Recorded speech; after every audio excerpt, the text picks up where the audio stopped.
Well, welcome to another episode of the Addy Hour. Today's conversation, we're going to be talking about athlete life, stigma, body image, and wellness with Victoria Garrick.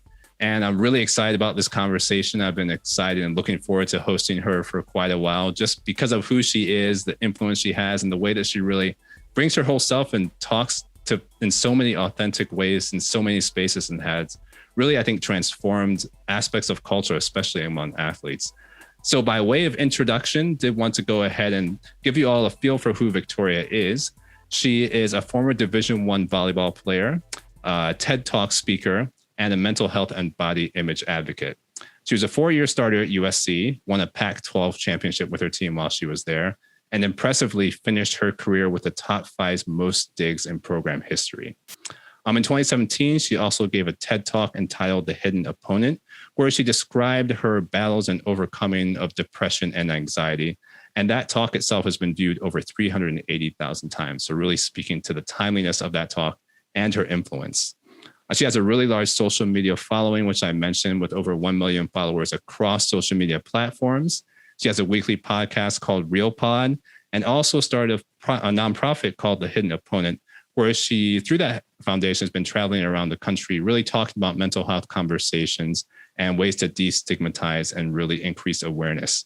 So I'm honored, thrilled, and grateful to welcome Victoria Garrick to the Addy Hour. Thanks so much for being here. Thanks for having me. Appreciate it and excited to chat with you today. Excellent. I'm excited as well. And I will say, I mean, I've alluded to this already, but you do have a lot of energy in your conversation. So my job today will be to keep up with you in some ways. You're actually catching me on I don't know if I would, I don't want to call it an off day because I don't want to label, you're going to love all this. I've done so much therapy. I'm I don't want to label it. I don't want to judge it. I'm just going to experience what's going on. But it definitely feels like an off day for me. I feel like I'm stuck between I'm proud of myself and I need to do more and work harder. So I'm in that limbo right now. Yeah. I think I really appreciate you just sharing that honestly too, because that's just part of the journey I think we're all on. And too many times we're not honest about that. When we come on programs like this, we kind of get into our performance mode, which I know for me is easy to do. I imagine for someone like you, that could be easy to do just based on being an athlete. So definitely appreciate that level of candor and honesty. Yeah. And I prefer to not be in quote unquote performance mode. And I know what you mean, it's, if I've had a question asked to me 100 times, I just go on autopilot and I give the answer. But that doesn't always feel like my choice. It always feels like it's up to the asker or whoever I'm speaking with. I don't know, what do they want from me? And it's actually made me reflect on how I interview people as well on my podcast, because I'll find some people I'll interview and I know exactly what story I want them to tell. I've watched their Players Tribune this or their ESPN that, and I'm I want them to just reiterate that on my show, right? Yep. And then I think, gosh, are they then sitting there feeling the way I do sometimes where I'm regurgitating a story that I've told before? Yeah. So it's my reminder to sit down with guests and be what do you want to talk about today? Yeah.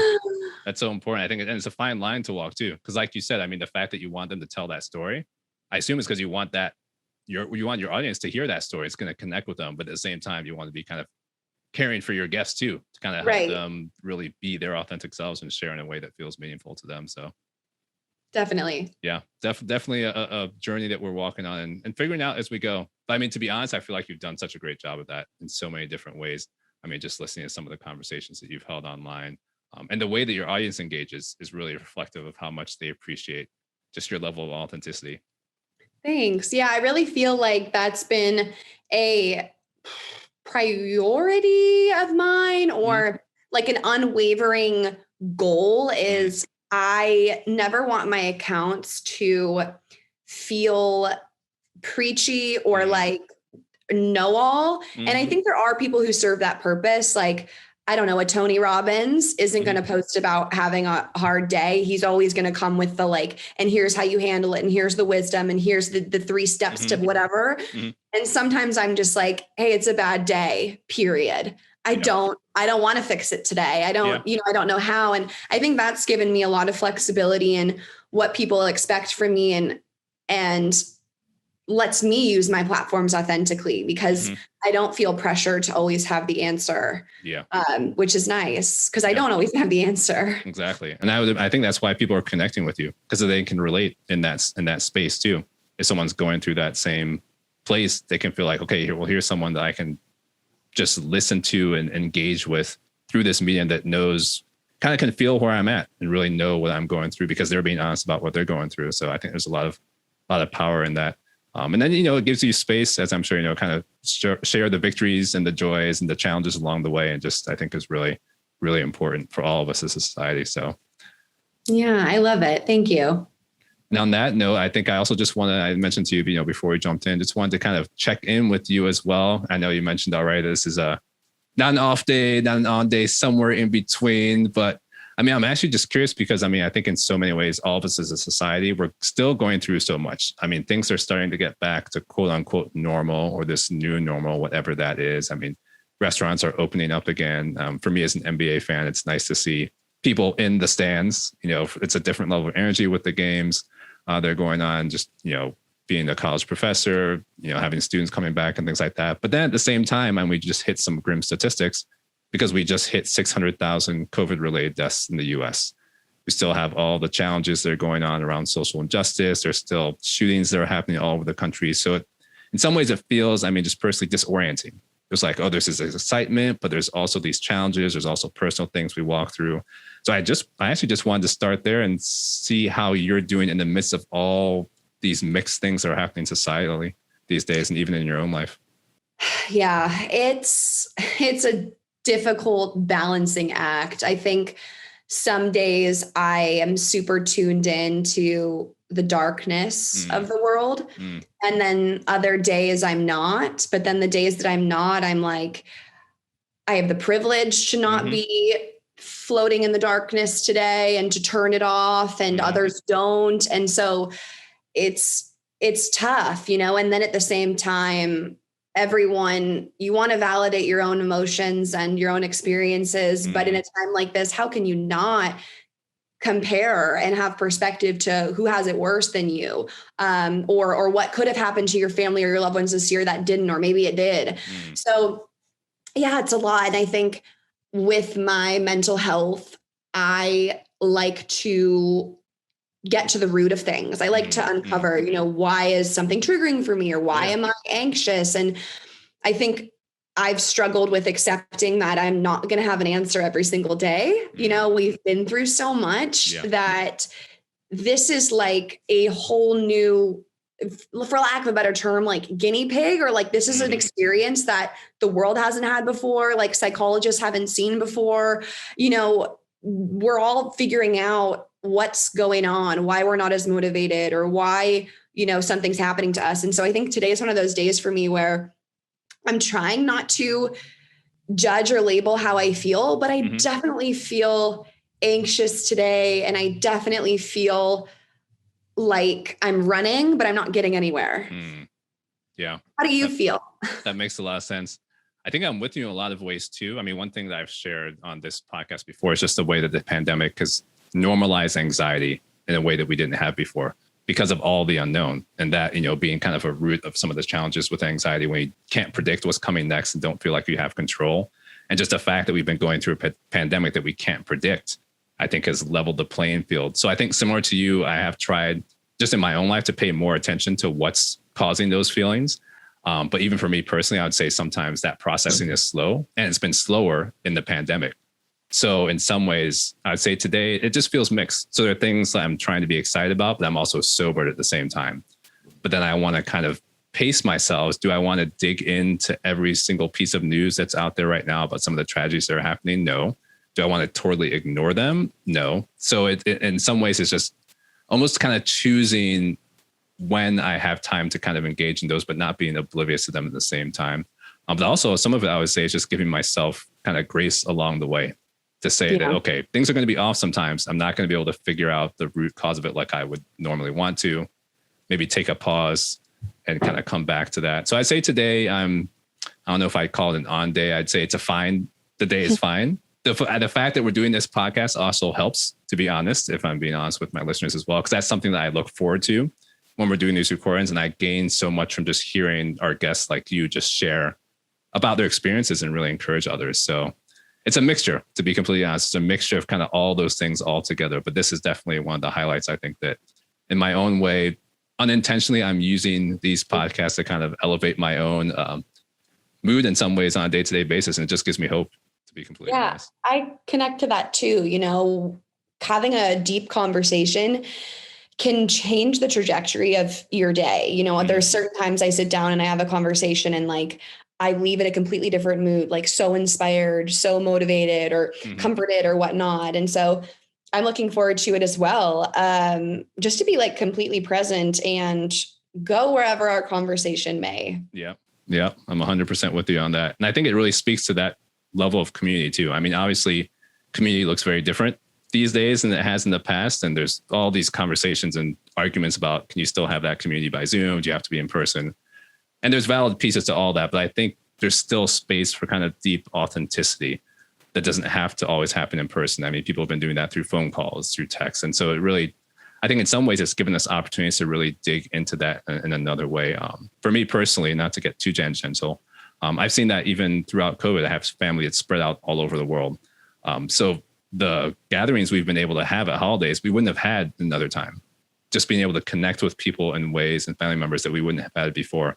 Granted, it still takes a level of us being willing to go to that place of authenticity when we get on these Zoom calls and things like that. But I think there's a tremendous opportunity there. Yeah.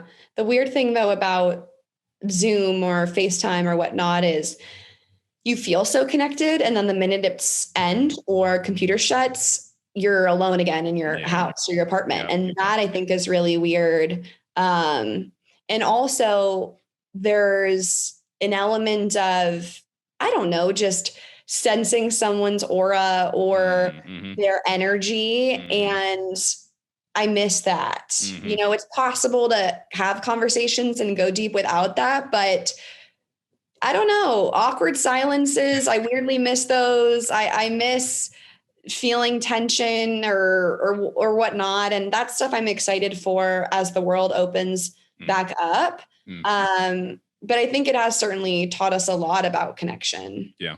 Yeah. I think that's a great perspective. I mean, that you're highlighting kind of both sides of the coin too. Cause I've definitely even sensed that as I've had get-togethers outside with students, you know, over the semester. It's just a different level of energy that comes through. And it's almost like that, just that 1 hour meeting kind of changed, like you said, the trajectory of everyone's day. There was just a different pep in people's step. I know I'm sounding like I'm 50 years old right now, but that's okay. But you know, just what that did to really change people's attitude during the day, just that in-person connection. It's funny you mentioned the awkwardness, the silent awkwardness, because those pieces are definitely there too. But even in a way, those were energizing too. So there's a lot that we're learning.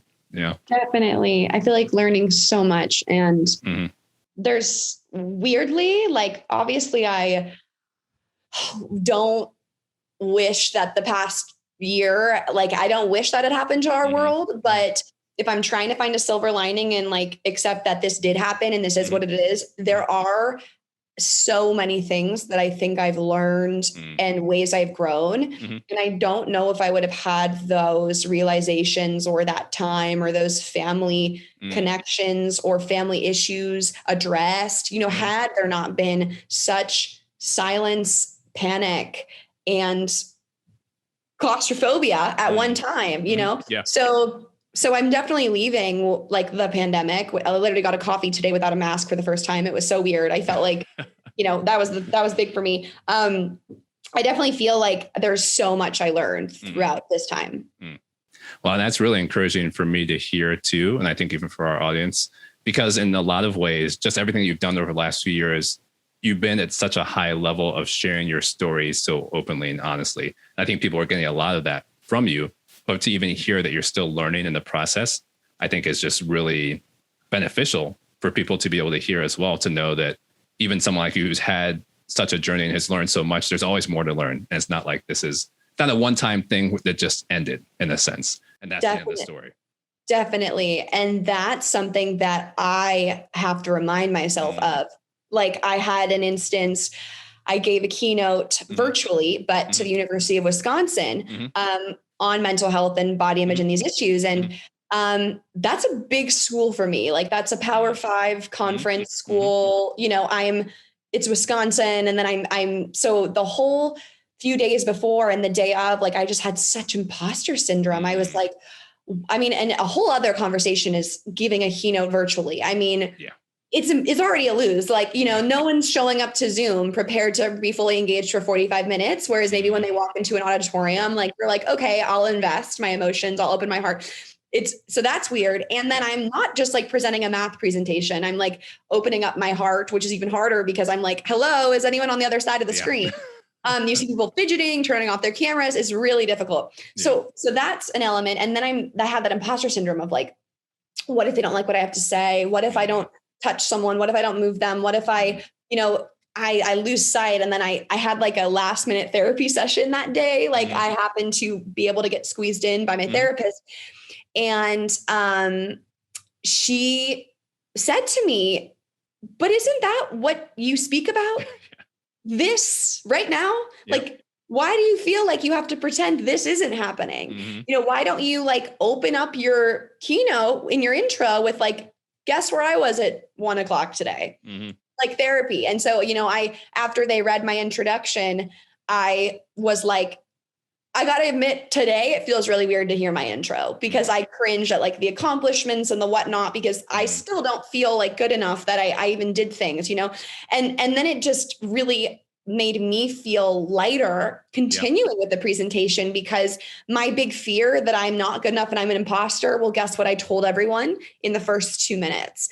And I also think I did gain some respect because they were like, whoa, this is TMI from this lady. What else does she have to say? So, you know, I think, you know, going back to how we even got here in the first place is I feel very okay in not having the answers. And I'm always trying to learn, but I definitely have to remind the people who follow me of that all the time, because they do come to me as if I have all the answers, or that I'm totally healthy and done with depression and body image issues. Or there's an expectation of like, I'm always happy. I'm always on top of my anxiety and my sadness and it's just not the case. And so I feel like I'm always saying back, hi, I'm definitely, I know some stuff, but I'm still as lost as you. Yeah. I think that goes a long way. I imagine that folks can really resonate with that, especially when they're walking through it at the same time. And it's just good to hear that. Not good in the sense that like, oh, this is great, but good in the sense that it's authentic and it empowers other people too. Just everything you're going through. So I'm also, you know, there may be a few members of our audience who don't know your story too. So I'd be curious if you could just share with them, especially along this journey.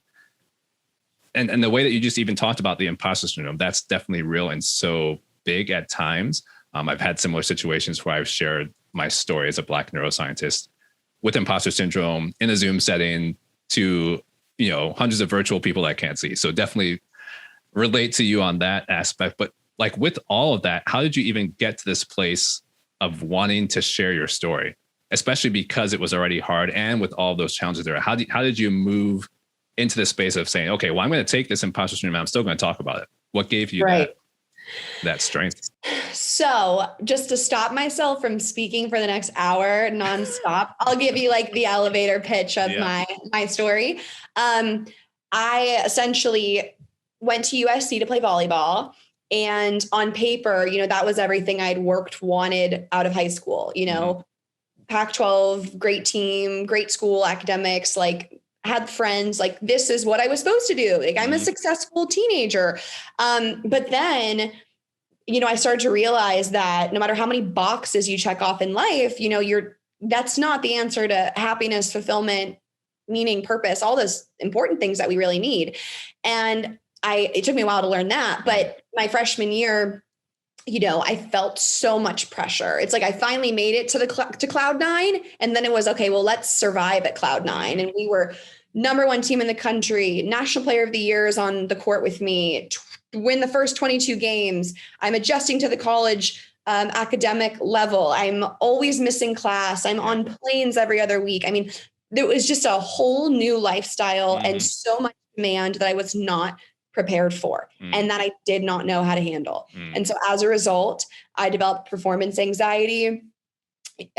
intertwined with some binge eating as coping. Mm-hmm. And then going through that for 2 years, going for that for those two things for 1 year, I didn't know what was happening to me. I was like, why am I crying before games? Why am I so nervous to play? Why is my heart racing? I didn't even know performance anxiety was a thing. I thought people had social anxiety. I really didn't understand the scope. And I was like, I talk to people, I make friends. Like, I don't have that. So I was like, what's happening to me? There was also that, look at me. Now I'm going off on my hour rant. I'm almost done. You're good. I'm like, there's also this pressure and this idea of what an athlete is, a D1 athlete, a USC, you're Pac-12 champions, you don't have weakness, you get the job done, you don't make excuses, you figure it out. So I also felt really insecure and not valid in the anxiety I was facing and the body image issues. And then come my sophomore year, hit that wall, and that was depression for me.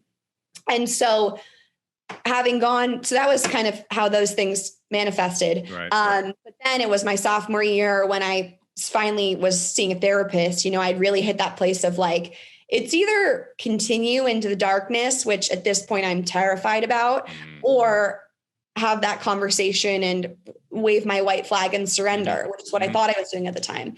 And then in getting help and starting to get better and getting on meds and starting to understand, oh, this is what's going on. This is why it happened. This is how you can make it better. Like, you're normal. There's solutions. There's ways to go about this. That's when that next element of like, whoa, well then why was I so caught off guard? Why wasn't I aware of this? Why didn't I know it was okay? And then that's really what sparked my desire to share, was truly so that no other athlete had to go through what I did, that we could say something before it happened. Yeah. And, that confidence didn't come out of nowhere. I was a journalism major. I loved storytelling. I loved being in front of cameras. So once I understood and came to terms with what had happened to me and accepted it, then the normal personality that I had kicked in of like, well, let's talk about this. Let's bring attention to it. Yeah. So then I delivered that TED Talk, which it's a whole nother story, but it wasn't as easy as I just made it sound. And then from that point on was really finding my voice. Yeah, that's great in so many ways. I mean, it sounds like there was an awakening in that sense. And it sounds like part of that was a healthy fear too, of where things could go and that you just decided you didn't want to be in that place. Yeah. I think the thing that I can always come back to is my young life. Like as a teenager, I never understood why people would kill themselves. I didn't get it. I was like, but life is so great. Why wouldn't you want to live? Why wouldn't I want to be alive? And then it was my sophomore year. I remember thinking to myself, oh, now I know. Now I know why people don't want to be here and they don't want to live. And that was my whoa. Yeah. Like we're somewhere else now. Yeah. And, that was for me that like awareness of, okay, I've tried to deal with this myself and it's only gotten worse.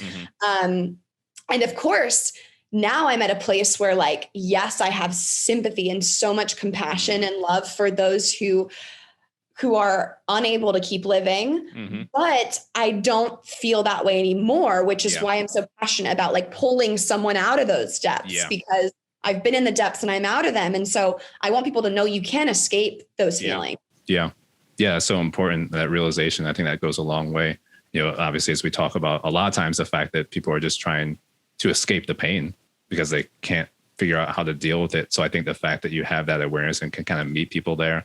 And then also that the fact that you're talking about all the things that you wish you had been aware of beforehand, because you just thought things were normal. You didn't know necessarily what was going on at the time. And so the fact that you're kind of empowering others to tackle things head on early on, I think is so important. And I'm curious, even if you're willing to elaborate more just in terms of, because, student athletes who may be listening in, like how do you find that line between having a high level of performance and expectation, but then knowing when to pull back?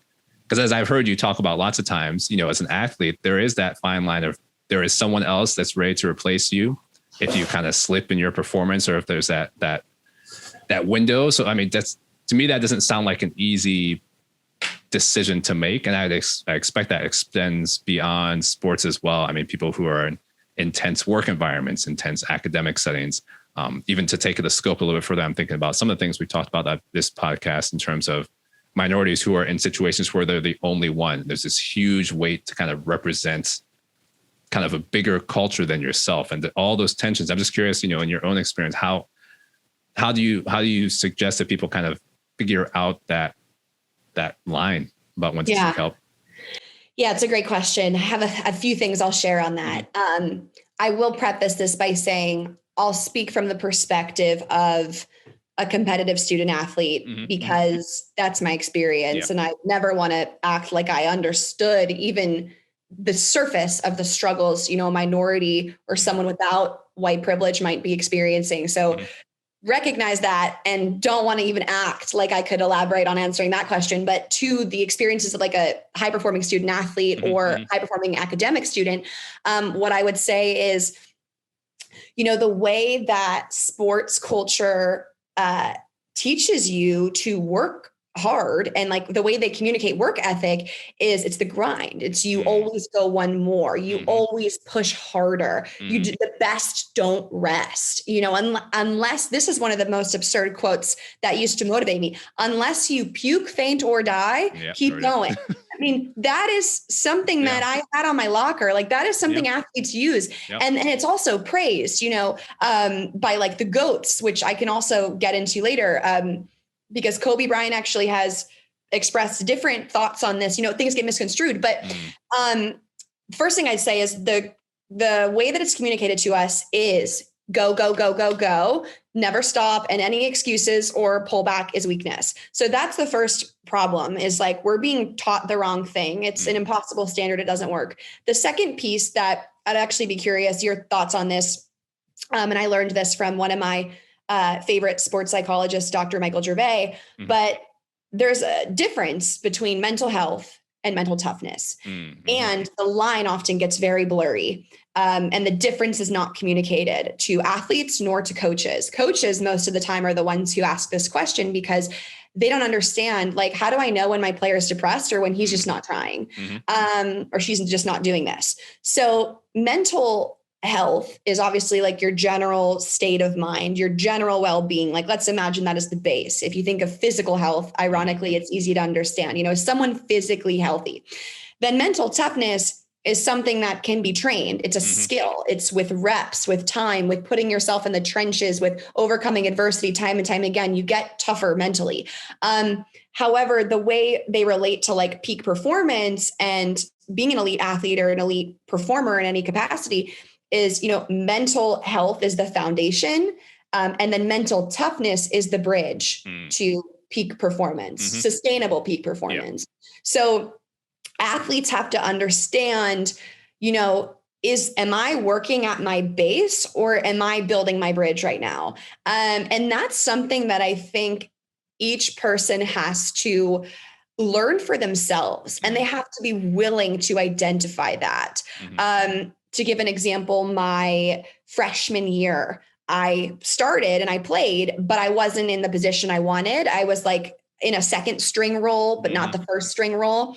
And I remember, similar to that mentality, I was like, okay, when she's in the gym, I'm in the gym. If she's passing, I'm passing. If she goes, I go. Like, I will outwork you. And as a result, all of my choices and actions were based on outworking her, not actually focusing on what was best for me. And so I got anxious. I overworked myself. I wasn't listening to my body, listening to my training. Then come my senior year, I'm in that first string position. I've done all this work. And what do you know, that girl behind me, she's staying extra. She's doing this and that.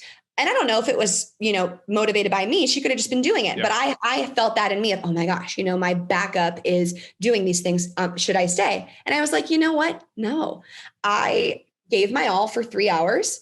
I feel like I had a good practice. And I think it's more beneficial for me to call it a day, grab my water, shower, and go eat dinner with my roommate because I put my work in. I feel good about that. It has to be based on you. And another thing that comes to mind, and you mentioned this in the question, was this idea of like holding back. And one of my favorite quotes from Kobe Bryant's recent novel, Geese Are Never Swans, is, "It takes more strength to hold back than it does to push." The easy thing is to go one. Yeah. The easy thing is to go one more, to do what coach says. The easy thing is to buy in. The harder thing is to speak up for yourself. The harder thing is to say, I don't have this in me. I'm working at e-fuel and I've been there for 2 days now. I need to rest. I need recovery. So lots of points there. In an answer to your question, I would invite everyone to explore. Are you working with your mental health? Is this an issue of mental toughness?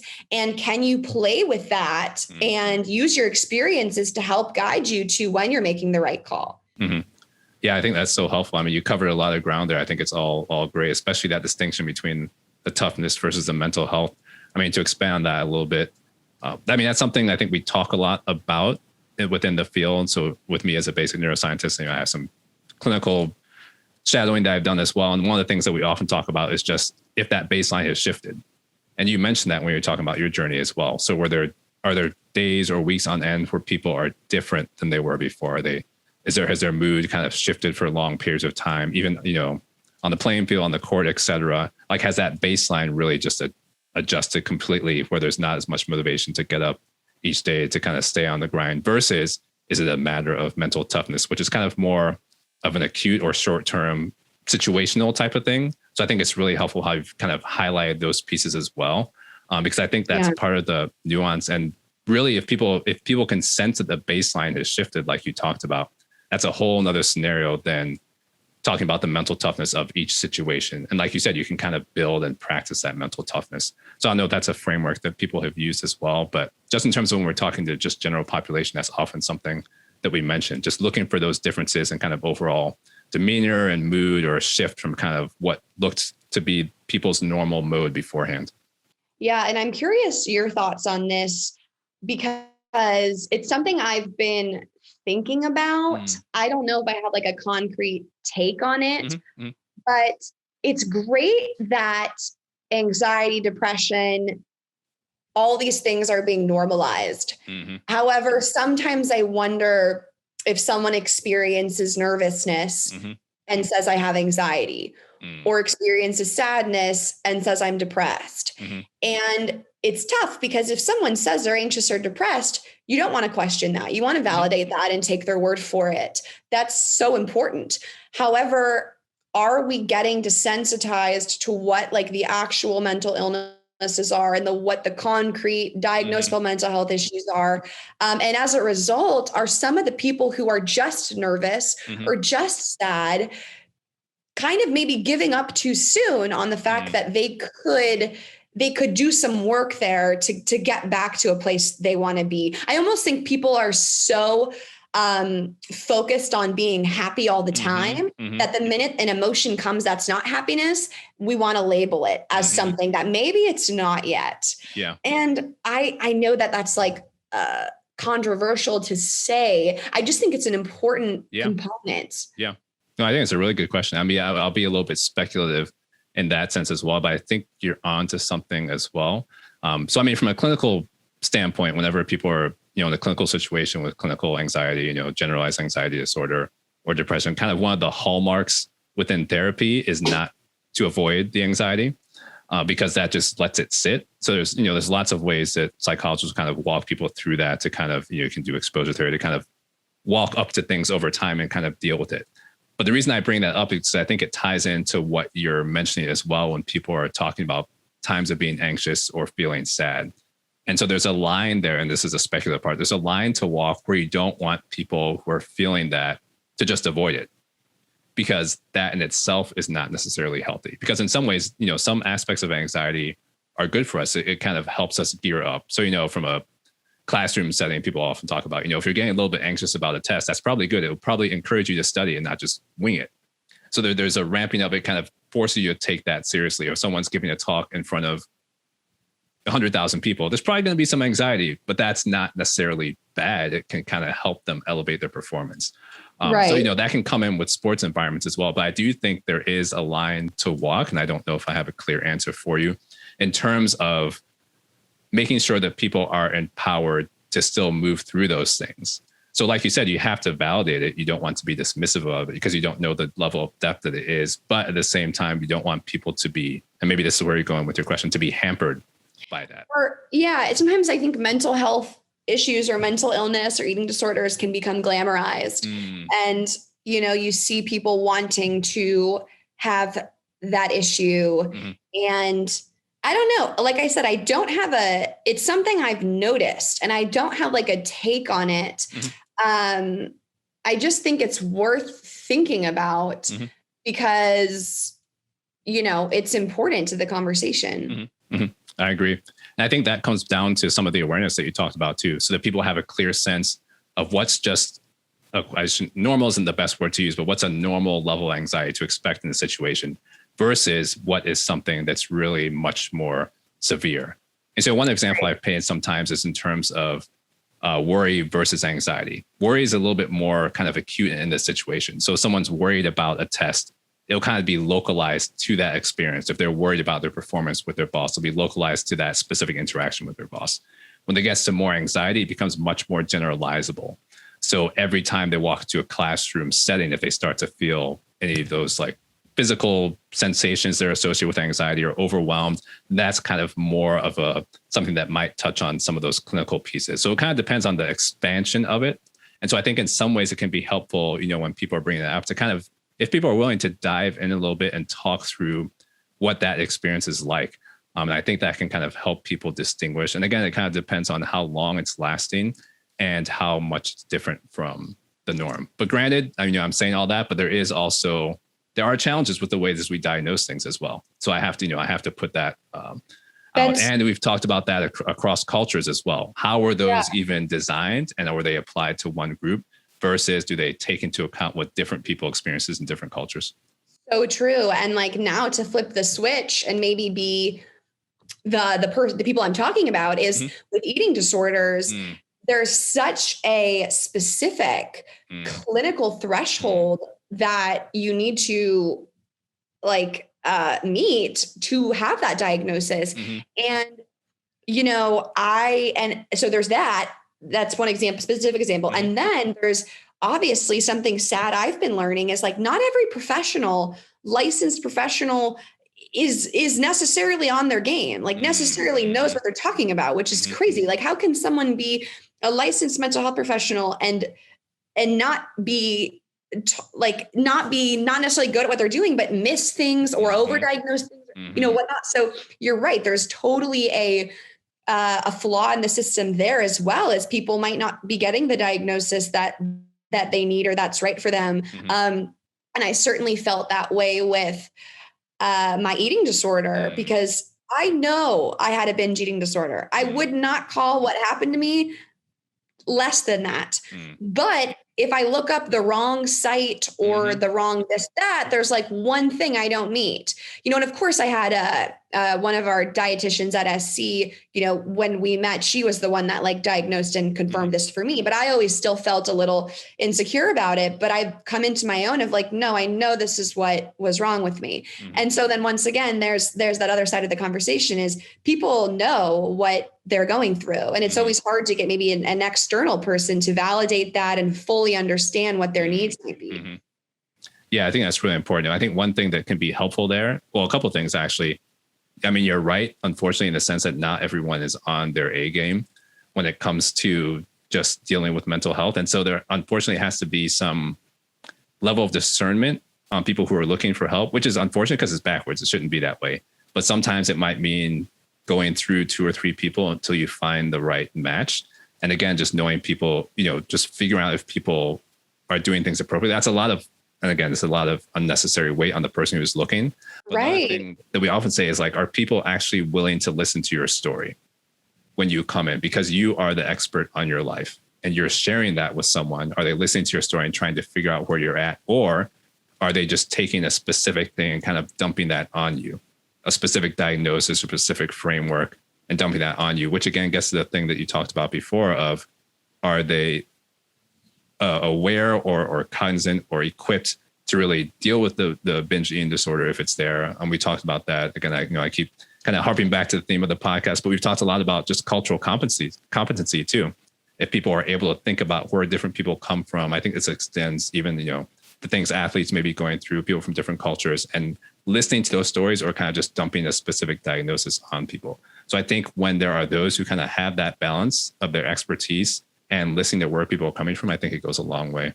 Yeah, that's all fascinating. Are there ways that, because there's so many good things that we're pulling out here. This would probably be a 3-hour conversation, but are there ways that you've tried to even incorporate some of these concepts in your talks or online, in your podcasts, on YouTube, to really empower people? Because the questions that you're wrestling through, the questions that we're talking through, I think people can clearly tell from the conversation, even we don't have all the answers. So how do you take that and try to help other people even get to a place of knowing where to start? I think I've had to get clear on what my purpose is and what value I can bring. And, I'm not a psychologist. Mm-hmm. And so I'm not going to be hosting one-on-one sessions with athletes acting like I can solve their problems, because I can't. But I think what my value add is destigmatizing the issue for people who are in similar highly touted roles, positions, teams, like I was. So I think there's that element. I think there's normalizing the many concerns and challenges and insecurities and struggles that people in those situations are facing as well.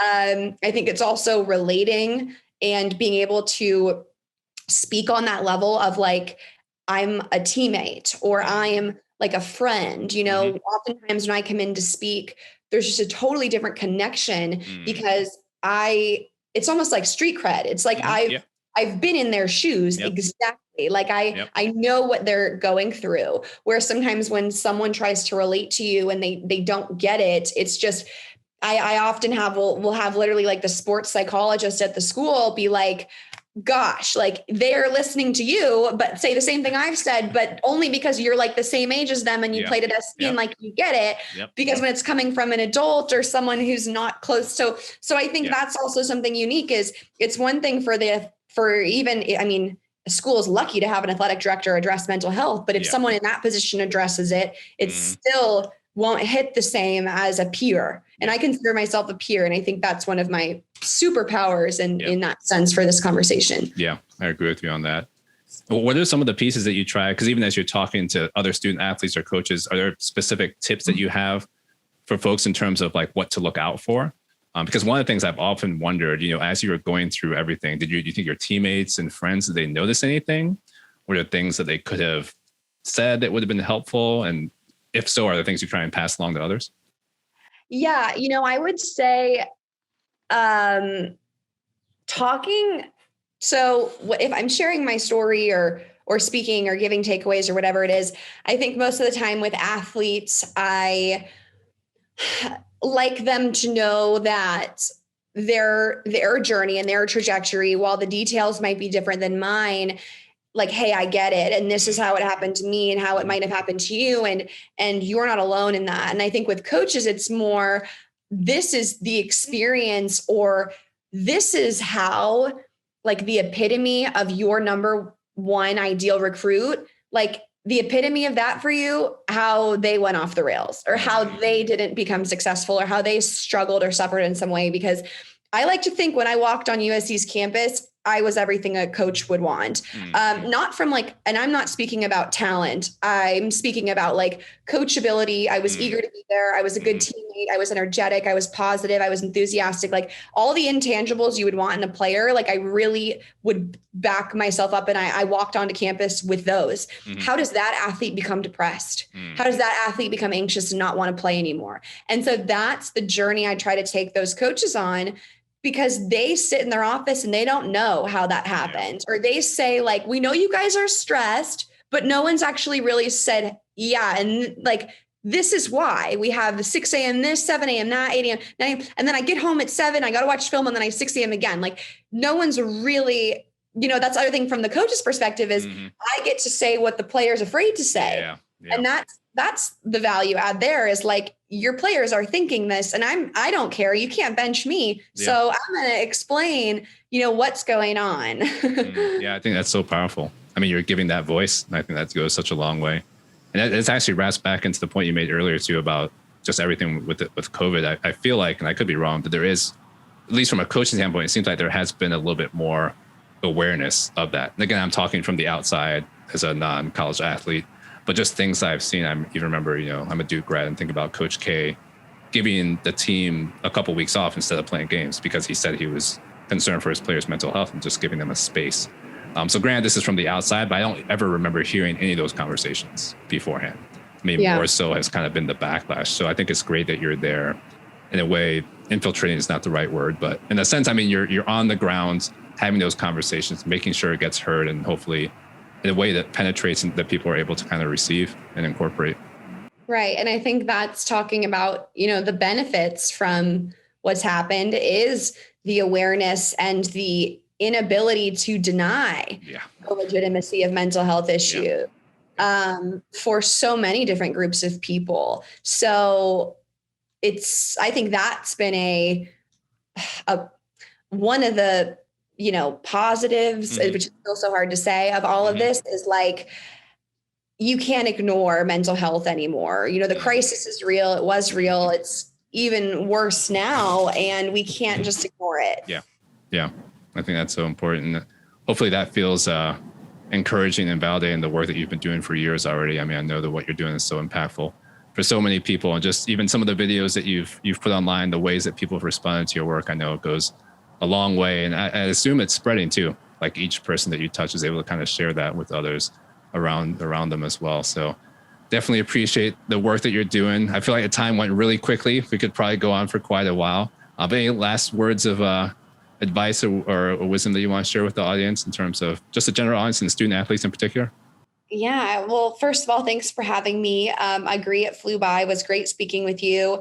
I just love to encourage, any student athletes who are maybe looking for that community or looking for a place to have their story heard or for support can definitely check out The Hidden Opponent, which is the nonprofit I founded. We have a really cool private Facebook group with over 1,000 athletes, cool free events, just a place where if you want to connect with other athletes who are having these conversations and feel supported, to definitely check that out. And that's just thehiddenopponent.com or The Hidden Opponent on Instagram. Excellent. Well, definitely appreciate you sharing that. And again, appreciate the work that you're doing to really help so many folks and empower and help people kind of be whole in that sense and really make sure that mental health is at the forefront. And of course, thanks for jumping on the Addy Hour. Appreciate having you here. Thank you.